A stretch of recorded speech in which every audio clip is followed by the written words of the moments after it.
não parar, não precipitar e não retroceder. Então dizer para esse cara, sabe quando nós vamos parar? Nunca. Nunca na sua porca vida. Né?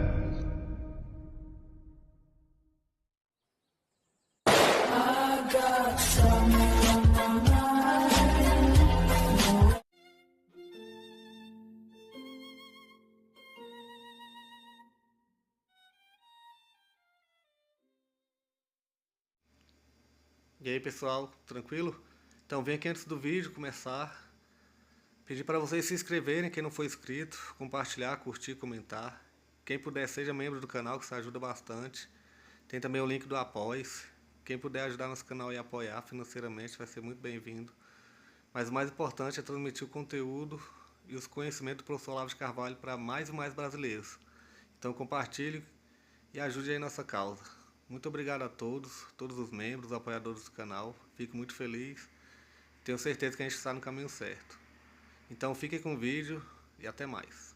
Valeu! Bom, é claro que se o sujeito não sabe qual é a sua própria posição dentro da estrutura social, ele não vai conhecer estrutura social nenhuma, a não ser como um ente projetado na parede por o que algum professor disse durante a aula. Quer dizer, o professor diz, assim, assim, assim, olha aquilo e pensa que aquilo é a sociedade, mas aquilo não é a sociedade, aquilo é a representação mental que um professor fez da sociedade.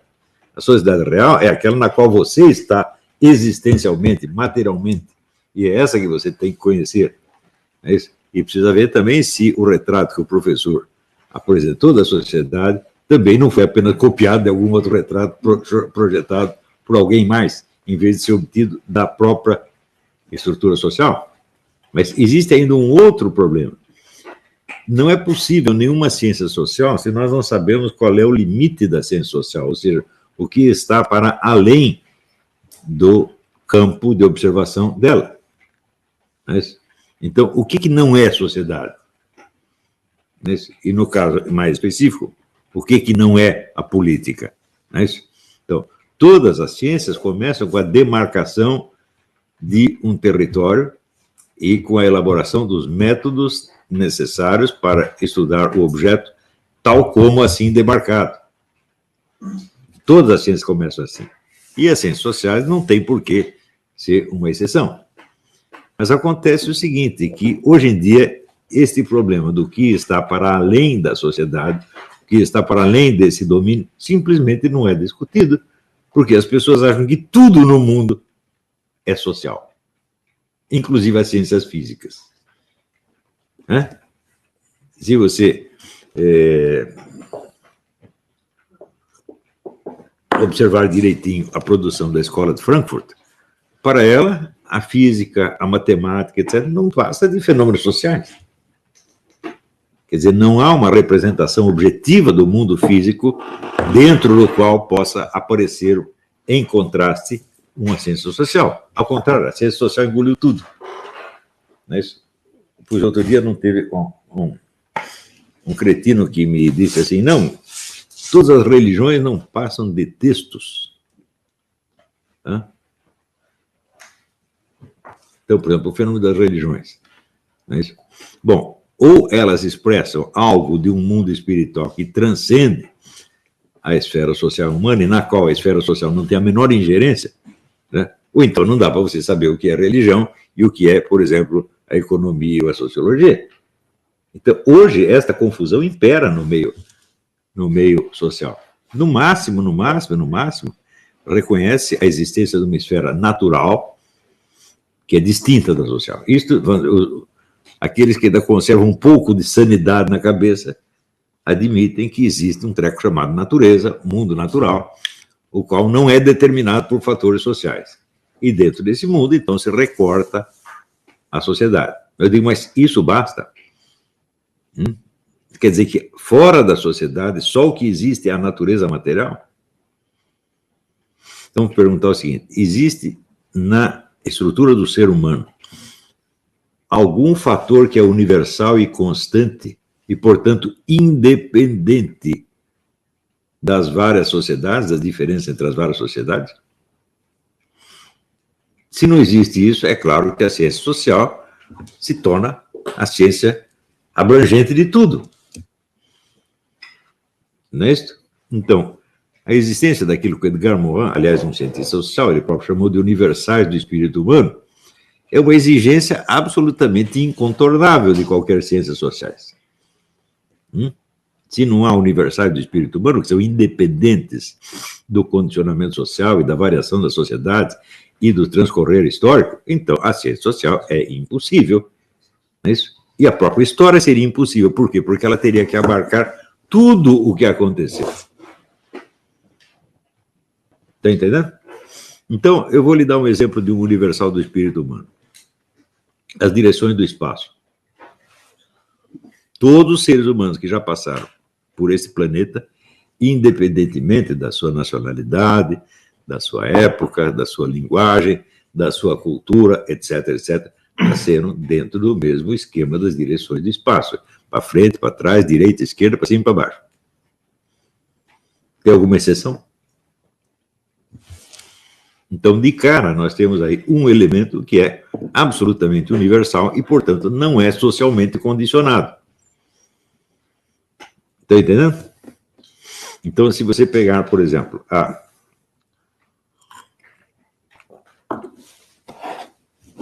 as notas da escala musical.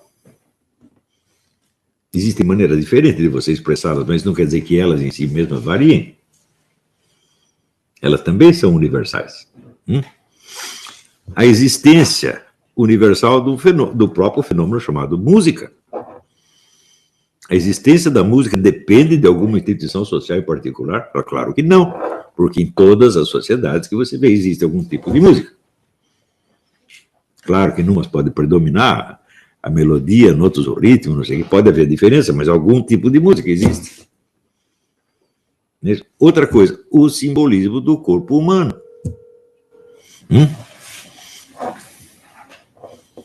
Existiu alguma sociedade onde as pessoas preferissem perder antes a cabeça do que os pés?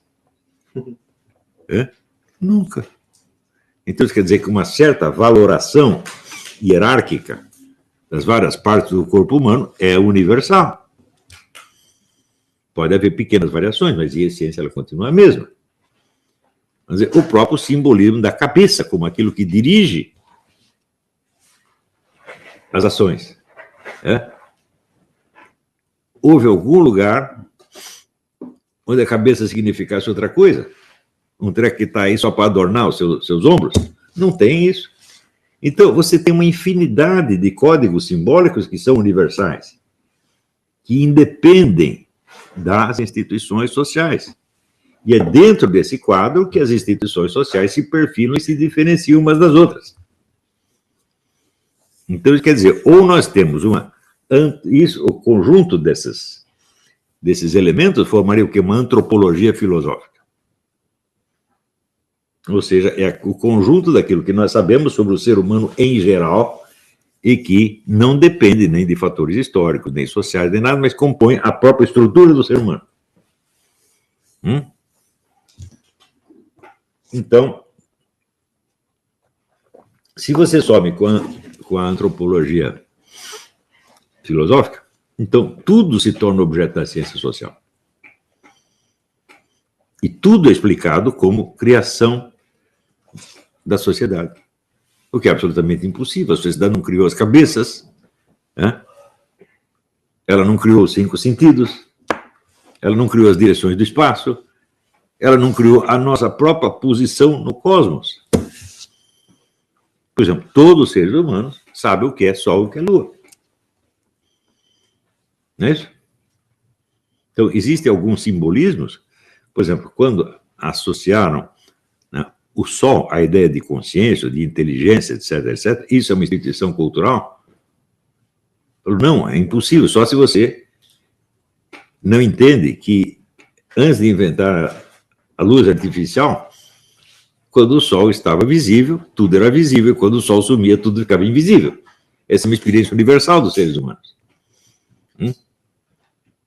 Do mesmo modo, existe alguém que sempre viu a Lua com o mesmo formato no céu?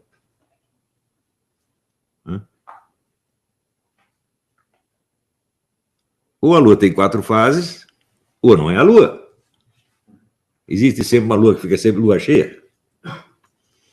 Não tem. Né? Portanto, isso aqui para o sujeito saber o que é Lua, ele precisa ter acompanhado pelo menos um ciclo inteiro de transformações. E ele saber que esse objeto muda de figura. Todas as civilizações passaram por essa experiência. Né? Houve alguma que escapou? Isso depende de algum fator social? Não. Então, a estrutura do cosmos sensível é idêntica para todos nós. Um conjunto de percepções que nós temos sobre esse cosmos sensível também é estável e não depende das variações sociais. E tudo o que se passa na sociedade humana ocorre dentro desse quadro. Né? Então, se você não leva em conta esse quadro, você jamais saberá o que é a sociedade humana. Porque ela passa a ser tudo na sua imaginação. Então, não é possível distinguir o que é objeto das ciências sociais e o que não é. Ora, então, uma ciência que não sabe sequer distinguir o seu objeto dos objetos das outras ciências, ela não é nada. Ela é apenas uma coletânea de mitos, lendas e historinhas da história da carochinha. Não é isso? Então, existem outros pontos que são enormemente problemáticos, nos quais você realmente não sabe onde termina o social e onde começa outra coisa. Por exemplo, quando Freud disse que a psique humana se divide em id, ego e superego, vamos supor que ele tenha razão, que isso exista mesmo, né? E, bom, isso existe por natureza ou é a sociedade que cria? Alguém sabe? Ninguém sabe. Isso significa o seguinte: até hoje não entendemos uma palavra do que o Dr. Freud disse. E pior, ele também não entendeu direito. Se não resolve este problema, você não sabe do que ele está falando. Então, por exemplo, a existência de um superego, isso é, de um conjunto de determinações e proibições que limita, né, a ação dos indivíduos. Eu digo, bom, isso é universal. Existe alguma sociedade que não tem isso? Todas têm.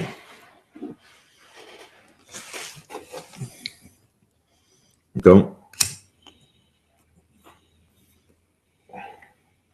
podemos supor que, nesse sentido, a estrutura descrita pelo Dr. Freud é universal e não um produto social, não um produto histórico. Não é isso? Por outro lado, nós podemos conceber um superego que seja uniformemente igual em todas as sociedades, ou seja, que impõe as mesmas proibições? Não, as proibições variam conforme a sociedade. Então, entendemos que a estrutura é uma coisa e o conteúdo proibitivo, o conteúdo das normas é outra coisa. Então, só para você ver como esse conceito do superego é enormemente complexo. Né? E o Dr. Freud, em vez de resolver um problema com isso, ele criou um problema, do qual não saímos até hoje. É? E assim por diante. Vocês já viram esses problemas que eu estou falando tratados em algum lugar? Sobretudo no Brasil. Pode ser que tenha. Sei lá, se for lá na Tchecoslováquia, pode ter um sociólogo que pensou nisso. Mas no Brasil, eles não sabem que esses problemas existem. E eles dão aulas de ciências sociais. Eles não sabem o que é uma ciência social. Eles não sabem que existe um problema da definição da ciência social. E, no entanto, eles estão dando ciência social. Estão dando aula de ciência social. O que eles estão fazendo? Estão repetindo que leram algum livro, o que um professor falou. Então, todo o estudo dele consiste em aprender a falar como o professor falou. E a imitação do professor é que é o verdadeiro assunto do ensino. O que isso tem a ver com a ciência social? Nada. Nós estamos aqui aprendendo, sob o nome de ciência social, a imitar o que um professor falou com o nome de ciência social. E digo, mas e o raio da sociedade? Cadê ela? Então, está entendendo como no campo das ciências, ditas ciências sociais, praticamente tudo está por fazer depois de... Vamos dizer, as ciências sociais dizem que começaram com Emile Durkheim e Augusto Comte, isso é absolutamente falso. Ciências sociais existem desde o tempo de Confúcio, passando por Platão, Aristóteles, etc. Mas dizem que quem começou a a ciência social no sentido científico teriam sido esses. Eu não vejo o que eles têm de mais científico do que Platão e Aristóteles, não estou vendo diferença nenhuma, mas convencionalmente. Mas vamos supor que começou com Emile Durkheim. Então, tudo o que fizeram até hoje sob o nome de ciência social foi uma confusão miserável, porque eles não conseguiram demarcar onde termina o objeto chamado sociedade e onde começa outra coisa. Não conseguem fazer nem espacialmente, nem materialmente, né? Se você dizer, não, aqui temos sociedade e natureza. A famosa discussão nature versus nurture. Quer dizer, o que você recebe da natureza e o que você recebe do meio humano. Eu digo, bom, essa distinção certamente é válida, mas por enquanto nós só temos uma distinção de duas palavras, porque não sabemos onde termina uma coisa e começa a outra. Por exemplo, qual é o aporte real da hereditariedade na conduta humana? Nós sabemos isso? Até hoje não sabemos. Tem caras que dizem que é tudo. Aquele psicólogo, o Wilson, diz que é tudo. Né?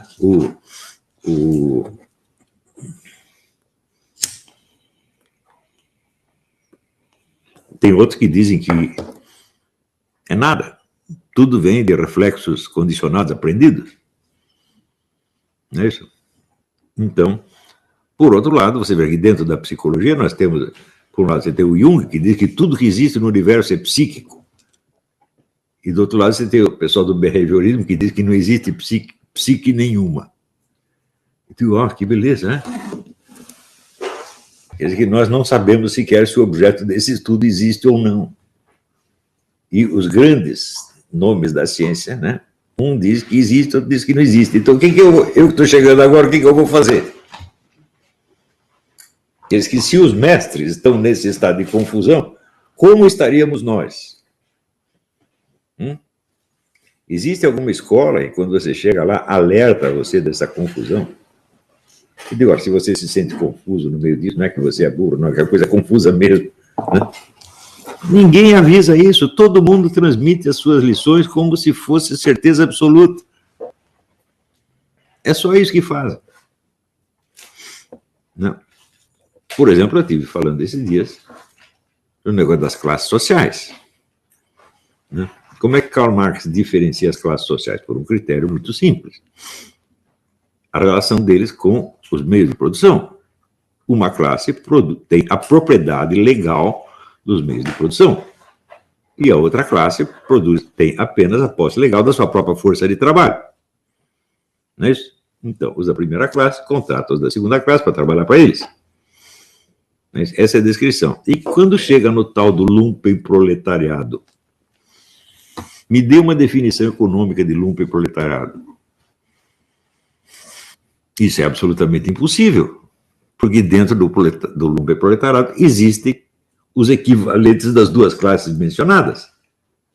Por exemplo, eu sou o chefe da gangue de narcotraficantes e eu contrato você para levar a droga para trabalhar para mim de aviãozinho.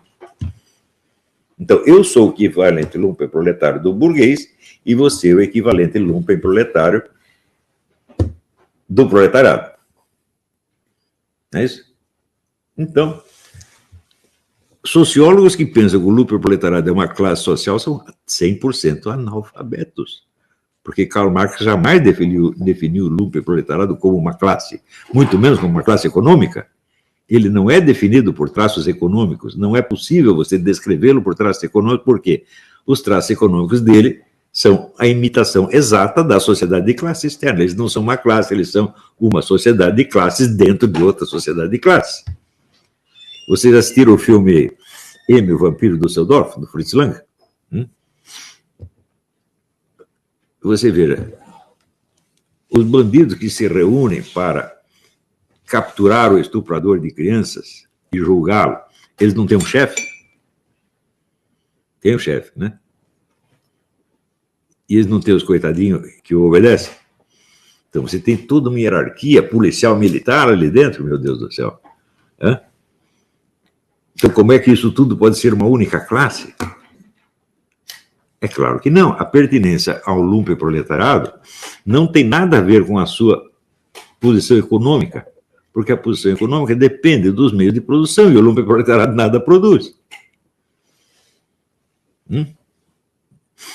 Então, quem faz parte do lumpen proletariado? Eu digo, bom, por exemplo, o Pablo Escobar fazia parte do lumpen proletariado.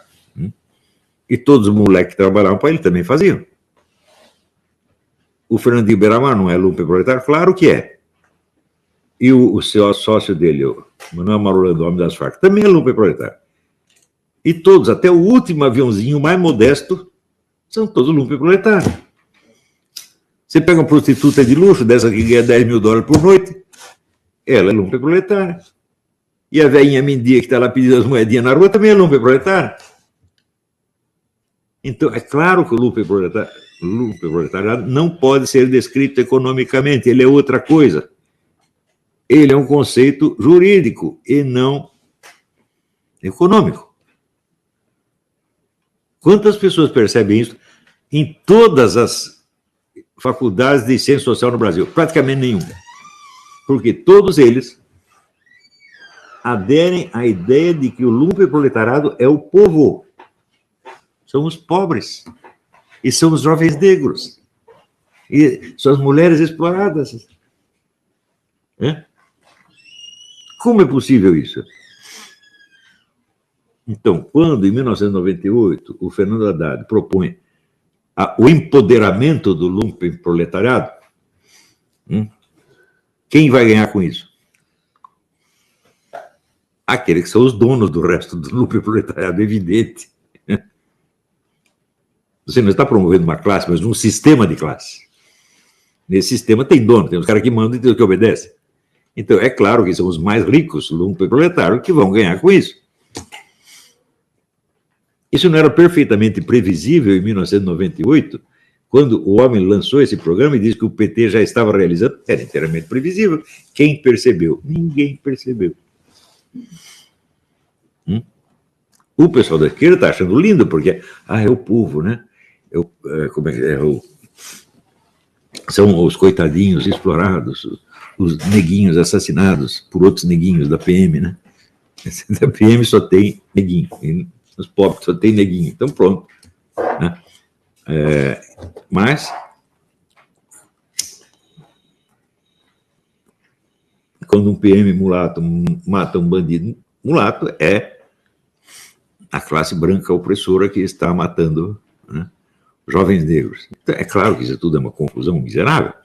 E o pessoal da direita, como é que vê isso? Eles acham que tudo isso é comunismo. É esquerda, é esquerdopatia. Eu digo, não, isso tudo é uma confusão miserável que está na cabeça de todos. Né? E é claro que nessa situação, quem for mais bandido tira mais proveito, e a esquerda, no momento, é mais bandida, então ela sai ganhando. Né? Mas não quer dizer que foi ela que fez tudo isso.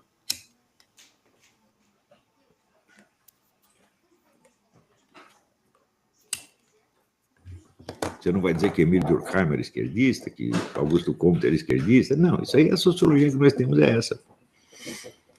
Então, vamos dizer, a falta de consciência da dificuldade dos problemas e a falta de uma humildade epistemológica é praticamente a raiz de todos os problemas humanos. Porque a pessoa começa a dar palpite sobre coisas que elas não sabem o que elas estão falando. Então, isso só vai dar problemas. Então, nós estamos em plena ascensão do lumpen proletariado. Ontem eu vi a gravação do Sandro Rocha. Ele fala, não, o carnaval, eles dizem que é a festa do povo, etc. Quem está ganhando com isso é o povo? Não, são só os donos do pedaço. Então, o que é? É a parte alta do lumpen proletariado. A parte baixa está ferrada, como sempre. Mas o político, né, que acredita que o lumpen proletariado é a grande classe revolucionária que vai criar o socialismo, né, ele acha que realmente está ajudando o povo.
Chegamos a mais um final de uma aula, de um vídeo.